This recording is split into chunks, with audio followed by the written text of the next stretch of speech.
mula sa Asian Community Development Council. Ito ang Fil-Am in Focus. Mondays at 12 noon, right here on PHLV Radio. Magandang hapon po sa inyong lahat and welcome to another episode of Fil-Am in Focus, a program by the Asian Community Development Council or ACDC, wherein we discuss successes, critical issues, challenges, and opportunities affecting Filipino Americans. Ako po ang inyong host, Edelweiss Solano. At sa mga papasok today, happy first day of school sa inyong lahat. Maganda po ang episode natin ngayon dahil joining us today on Fil-Am in Focus is Constancio R. Arnaldo Jr. He is the Assistant Professor of Asian American Studies in the Department of Interdisciplinary Gender and Ethnic Studies at the University of Nevada, Las Vegas. A second-generation Filipino American from the Bay Area, Constancio is a first-generation college student. He is also committed to helping the first-generation college students and students of color navigate higher education. His book, entitled Filipino American Sporting Cultures, The Racial Politics of Play, will be published with NYU Press in November 2024.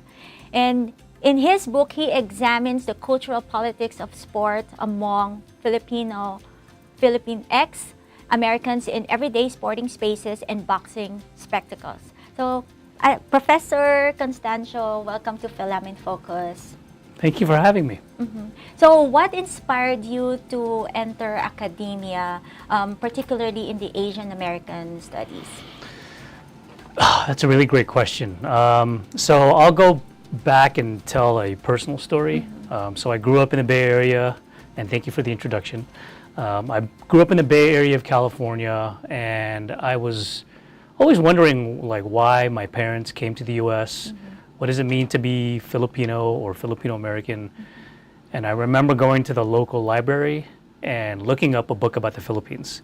So I find an encyclopedia, I pull it out, and there's just a paragraph of the Philippines. So there wasn't much. And I'm probably in middle school, trying to understand my place in a predominantly white community. And then that was my first kind of search into what it means to be Asian American or Filipino American. And then I get to college and I'm undeclared major, and I happened to enroll in my first ever ethnic studies class, which was taught by a Filipino American historian. And the class was titled Filipino American Experiences. And so that class was my introduction into the history of the U.S. and the Philippines relationship, the colonial relationship. I learned about why my mom came to the U.S. as a nurse, why my dad, my late father, who was in the Navy, came to the U.S. as a Navy man. And I began to understand the long history of why Filipinos came to the U.S. in the first place. Right. And is it still the AAPI history, particularly the Filipino history, still severely lacking? Oh, definitely. So if you think about it, California has an ethnic studies requirement throughout at least the Cal states, and I think in some UCs. And in Nevada, it doesn't. And so you're starting to see other states implement at least an Asian American component to the PK through 12 educational experience, but Nevada doesn't. And so this is something that is severely lacking in our PK through 12 education system, and to a degree, we don't have a lot of classes in Asian American Studies at UNLV, but we're a small, but really, I feel like we're a powerful program that is trying to address those needs of the community. And you talk about your personal experience in sparking your interest in the Asian American Studies. And in general, why do you think it is important to study and learn about AAPI history? Yeah, I mean, so part of it is understanding the AAPI experience is understanding the human experience. Asian Americans, Pacific Islanders are not a monolith, and so we have particular histories and experiences that either overlap and or are different. And we have to understand our history so we can prevent things like COVID-19, right? So the rise of anti-Asian hate in COVID-19 has a long history of anti-Asian sentiment. Filipino nurses who were on the front lines were the most impacted. Although they made up a smaller portion of the nurses during COVID, a large percentage of them died.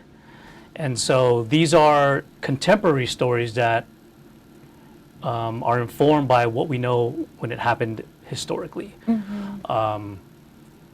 And we have to understand how racism works, and sexism, and patriarchy, and homophobia, because these are the kinds of stories that we don't talk about either in our community or even outside the community. And to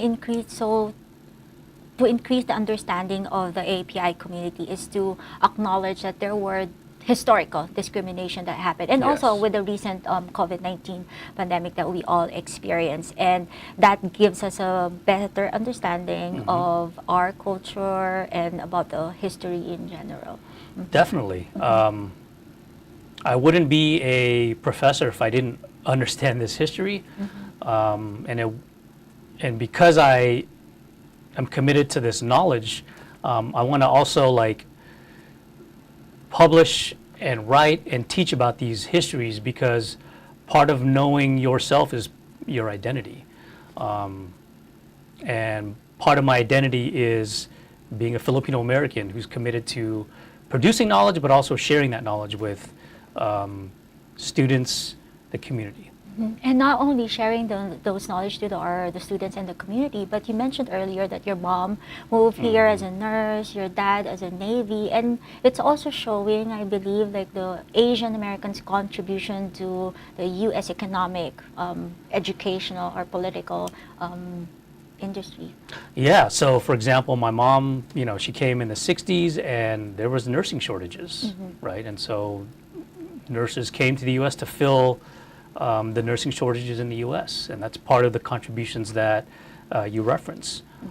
Filipino Navy men have been involved in wars. Not that I'm a pacifist, but my late grandfather on my mother's side, he spoke about World War II and Japanese occupation. My late grandmother spoke about those experiences and having to endure what it was like to live in the Philippines during wartime. Right. Yeah, and also as immigrants, there are people who, or majority, face several challenges such as language barriers, adapting to the culture. So as a second generation Filipino Americans, and also first generation college student, how did your personal experience shape your academic journey? I love that question. There was a quote by a mentor of mine that he said something like, "We're in search of the questions that our parents never answered." And so relating back to my story about going to the library, my parents, they just said they would migrated to the U.S., but they obviously didn't know the longer historical context or the reasons why. And so for me, learning about that, again, that longer history became a lifelong goal, is to search for those answers that I was never given during my education system. And so also understanding that there's not a lot of Filipinx American professors, right? We make up a small percentage. There's more now than when I started graduate school, but scholars who are committed to documenting and to writing and to teaching about the Filipino American experience is really important to me. And that I'm trying to, pay it forward, because so many mentors were committed to my growth as a young scholar at the time. And so being a first generation college student also meant a lot of challenges, right? Seeking out resources, building community, talking to professors who would support me. Those were all tied up and bound up in my personal journey as a first generation college student. So you mentioned about being able to answering those finding those answers and then being able to pay for it by answering those questions, Yeah. so that we educate not just the students but the community as a whole. And I love that quote that you shared. It's like finding answers. That's very true, because sometimes you need to, it's like a finding your self-identity as well. Yeah. You know, identity is a tricky thing, but I think it's important, because if you know who you are, then you have a much better way of understanding how we got here in the first place. And so my identity is tied to my ethnic identity, but also I have an academic identity, my gender identity, right? I'm a cis male, right? And so my identity is bound up in all these different histories and pieces of history that make me who I am today, that I try to share with my students in the classroom. And you have a great platform to do that, and that's being a professor. That's a very noble and amazing thing to be able to do. And representation matters. Do you see a lot of now, not just Philippine X, but also Asian professors who can provide like inject Asian studies in their program? Yeah, I mean, it's certainly growing. There's more books out. There's more colleagues and more professors that are making their way into academia. I mean, I still would like to see more. But yeah, there has been much more about Asian Americans and our stories. And so I'm also part of a Mellon grant that my colleague and I, Dr. Mark Padungpat, put together a grant through the Mellon Foundation, where the theme is telling the Asian American story in a way that's not only through the classroom, but in podcasts, in activism, in art, in books. And so these are the stories that we need to tell, because we're not just trying to just tell a story for the sake of telling a story, but telling a critical story that's informed historically, that we tell in the contemporary moment. Oh, that's a very good point. And August 26th is the start of the classes for college students. Yes. And first day, overwhelming for a lot of students. So what advice can you give for those students? Yeah, the first day of class is overwhelming. I mean, I still remember my first day as a college student. I would say read the syllabus or read the syllabi, depending on how many classes you're taking. Meet the professor if you can. I know not all of my colleagues are approachable, but I know some who are. Try to meet a new friend. Talk to somebody. Let's see. Think about how to organize your day or your week, because a lot of college students, especially at UNLV, they're commuter students. They're first generation college students of color. So they work and they come to class. And so think about how to organize your schedule. Obviously go to class. When do you eat? When do you study? When can you carve out time to write your papers? So think about your plan, because it gets really hectic and really busy. Yeah, crazy with all of the quizzes, and then if you're also part of an organization, you have to manage everything. So it's all about managing one's time for the students. Well, that's a great advice, Professor. And students learn best when the environment is joyful, enjoyable. And how do you provide a safe, inclusive environment for the students? So I try to get to know my students obviously I can't talk to them all the time, but the first day of class I have them write on their index cards like their name, first and last name, the name they prefer to be called, their gender pronoun if it applies, some of their hobbies, and maybe what their major is. And so I use those cards. It's kind of like my memory trick, mnemonic device. I had them write on the card, and then I look at the card, I look at their face, I try to memorize their names within the first couple of weeks, because the names are like the first part of their identity, right? So I check in with them either before class or after class. It's funny though, when I ask students like, hey, do you have a couple of minutes after class to chat? They always think they're in trouble.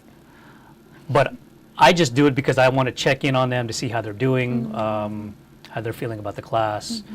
So that's one thing. I try to let students get to know me a little bit more. So I talk about, what I just shared with you earlier, being a first generation college student, being a second generation Filipino American, where I went to school. I went to public school throughout my life, including my PhD. I share that I have a desert tortoise named Bernie, and I have 2 small dogs. So I try to break down the barriers between professor and student, and of course, I grade them. There is a power relationship, but I try to be as approachable as I can be within the time that I'm given. Because to your point, research has shown that if students feel a sense of belonging to, let's say, the classroom and or the larger campus community, they're much more likely to graduate. And so all of that, where I talk about parts of my identity matters into what I bring into the classroom. Because by sharing your personal experience, they can relate with you better. Yeah, yeah. And the stereotype is like this old white male professor who's the embodiment of academia, when that's not true. So I try to do things differently, and I think that approach works for me. It may not work for everybody else. Because sometimes when you approach a professor, scary, they won't talk to me. But if you inject pieces of you, then I feel like students will feel valued when you do I that. love that point. Yeah, definitely valued, affirmed. Yes. And feeling like they can talk to me and they can approach me. Right. Oh, that's a great approach, Professor. I want to be in your class now. And then, are there any resources that you recommend to help students in their year? Yeah, I think one of the things that I have learned over the last several years is we got to make sure we take care of our mental health. And I know that it's kind of a stigma in our community, Asian American community, the Filipino American community. But I encourage students to go get checked, go to the Disability Resource Center.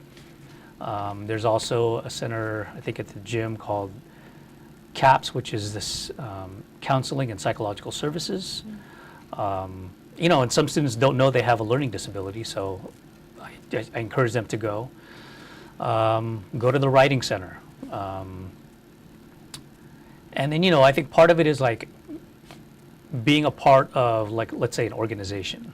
So I'm the advisor for the Filipino American Student Association.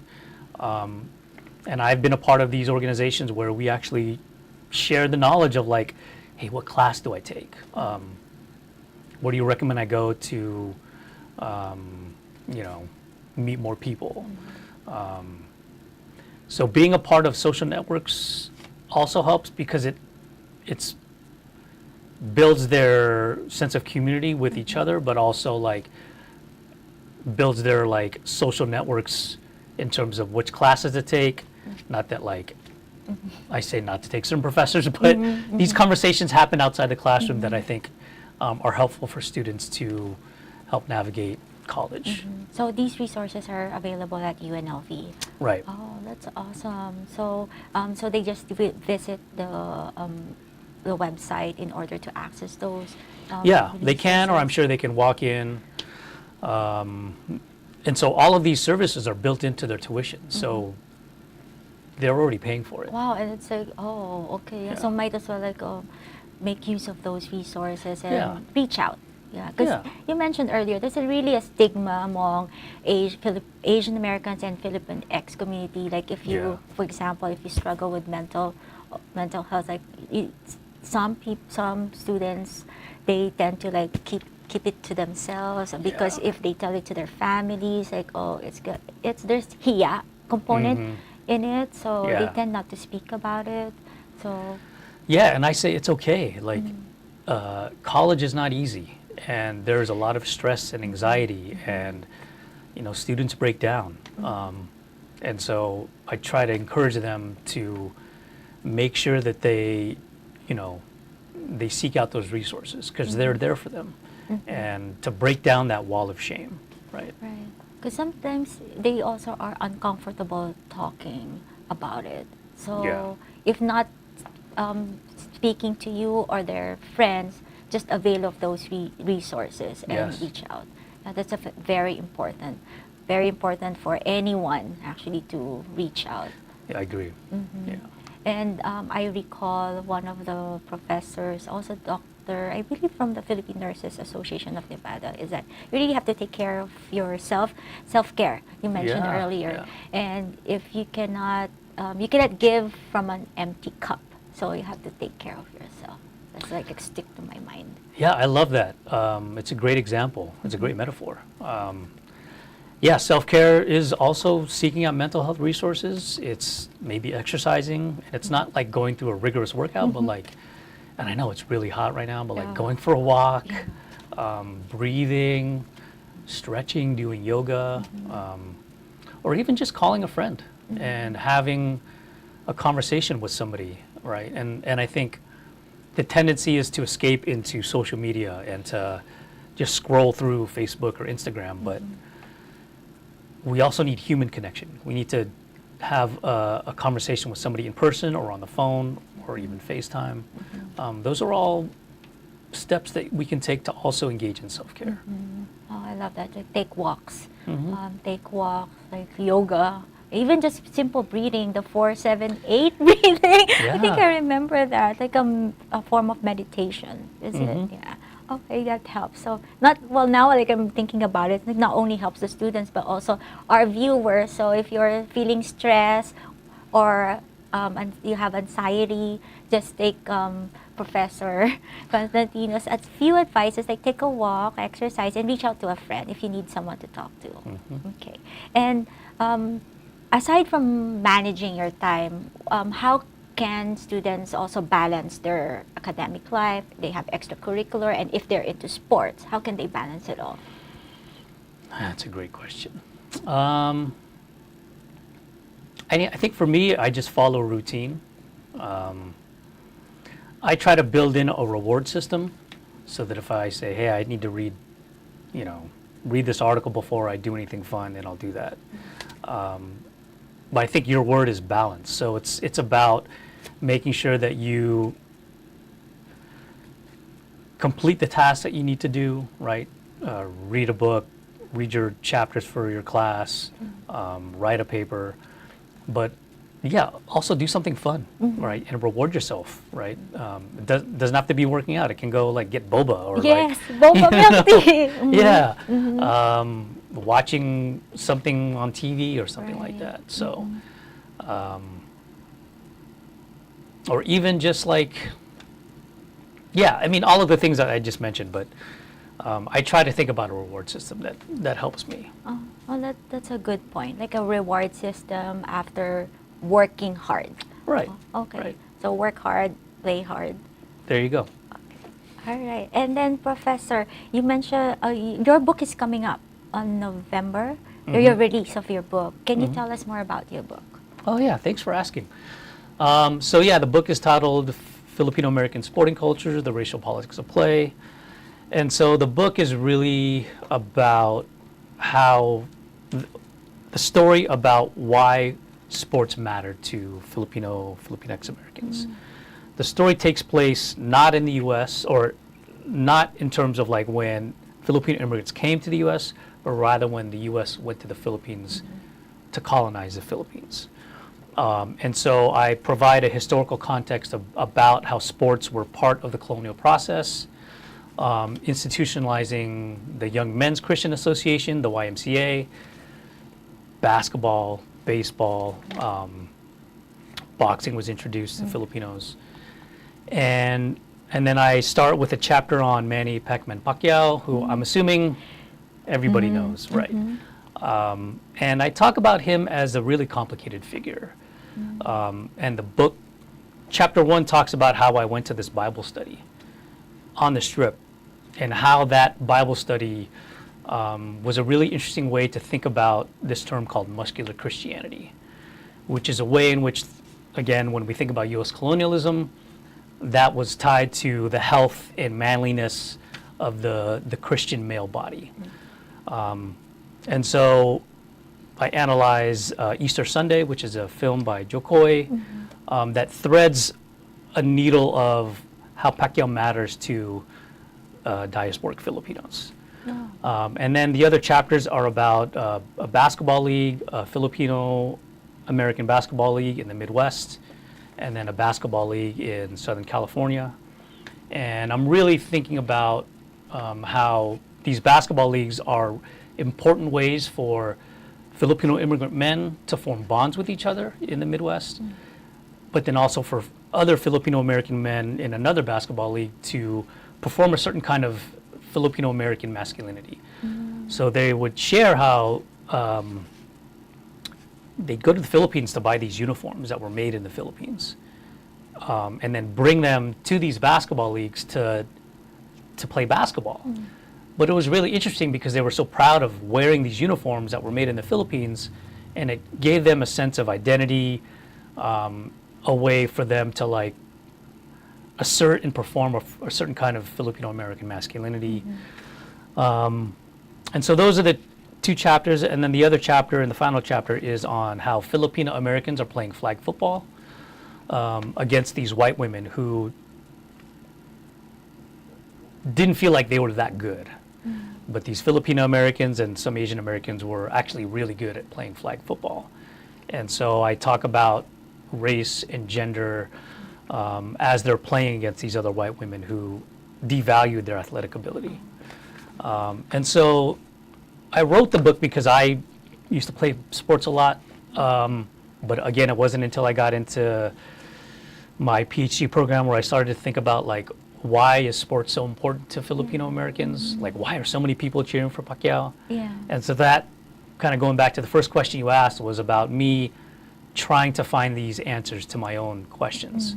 And so, yeah, I'm excited about the book, and I hope that it's well received.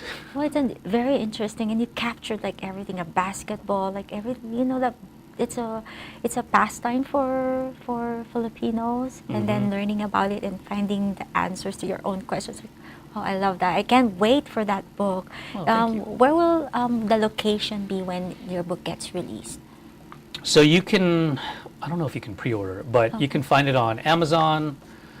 I found out that it's on Target's website. Is it? Okay. NYU Press's website. And I can share links with you. I'll share some flyers too. Yes, and then, but do invite our audience to for November. Sure. Yeah. Okay. Yeah. All right. Okay. Professor, yes, if you can invite our audience again to go to your release on November. Oh yeah, so I should say. So yeah, please look into buying the book. Yes. It's going to be published in November. And I'm happy to come back and talk about it a little bit more when it comes out, when I can hold the book in flesh. But right now, it can be purchased online. Maybe I'll have to double check. Okay. Yeah, I know the flyer's out, and I'll share the flyer with you and the viewers. So. Okay, we'll just drop it in the link when on this podcast on Facebook. So before we close this episode, one last advice, Professor, to our student. What can you give them? Oh, that's a great question. Can I give multiple? Yes. What did I write down?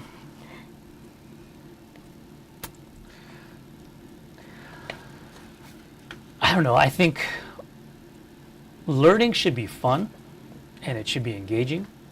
And so I would just say, stay curious about what you're learning. Ask questions, even if like you're the student that just continues to ask questions. And take as many classes as you need to figure out what you love to learn about. And I share this because I share this with my nephews and nieces, like, have fun learning. Like, you're a college student, yes, and there's all these stresses, but learning should also be invigorating and energetic, and commit to that practice of learning, to reading, to writing, and to engage in conversation with not only your professor but also your peers. That's what I would say. Okay. So, para sa ating mga kabataan na nakikinig, so be curious by asking questions and just learn, be a sponge. So, keep on learning, because college is a great place to learn so many things. So, thank you again, Professor Constantino, for joining us today. And para sa ating mga viewers, thank you for listening and watching Fil-Am in Focus, a program by the Asian Community Development Council, or ACDC. So for more information about ACDC, please visit our website at acdcnv.org and follow us on our social media channels. Abangan po ang aming susunod na episode. Hanggat sa muli, maraming salamat.